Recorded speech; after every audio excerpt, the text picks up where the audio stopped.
Fisher's Ghost is a well-known Australian story from the 19th century. It started as a series of historical events which took place in Campbelltown, now a large suburb in the southwest of Sydney, but at the time a remote country town. A 1924 Australian silent film titled Fisher's Ghost retells the events. Frederick Fisher was born in London on the 28th of August 1792. He was a convict transported to Australia, but forged documents which he used to set himself free, and he became a farmer. On 17th of June 1826, he suddenly disappeared. His friend and neighbour George Worrall claimed that Fisher had returned to England and that before leaving he had given him power of attorney over his property and general affairs, which meant that he could do almost anything he wanted with it. Later, Worrall claimed that Fisher had written to him to say that he didn't plan on returning to Australia and was giving his farm to Worrall. Nobody except Worrall had seen Fisher go or had any word from him. 4 months after Fisher's mysterious disappearance, a respectable local man named John Farley ran into the local hotel looking terrified. He told the astonished patrons about a supernatural event. He had seen Fisher's ghost sitting on the rail of a nearby bridge. The ghost had not spoken, but had merely pointed to a paddock beyond the creek and then vanished.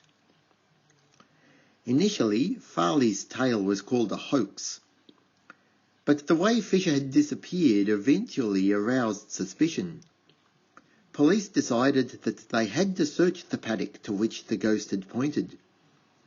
They found the remains of the murdered Fisher buried by the side of a creek. They arrested George Worrall, who confessed to murdering Fisher and was hanged. Fred Fisher, whose land he had tried to steal, was buried in the cemetery at St. Peter's Anglican Church in Campbelltown. There are different opinions about the story.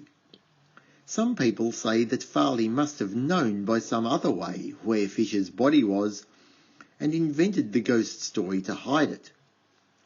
But nobody can even guess how he might have known. Others say that John Farley's role might have been invented, and that the ghost story could have originated from an anonymous poem in 1832, which fictionalised Fisher and Worrall.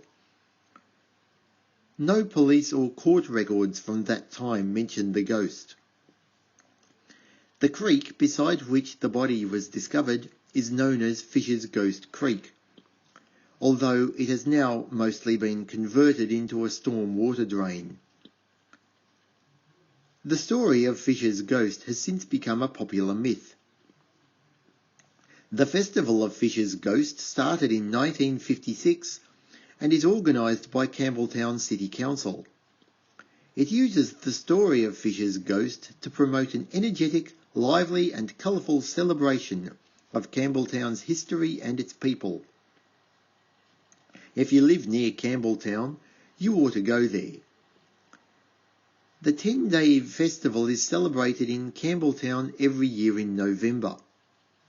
It includes a parade through Queen Street, Campbelltown's main street, the Fisher's Ghost Art Award, a fun run, street fair, a carnival, a craft exhibition, music, competitions, open days, children's events, fireworks, and the Miss Princess quest.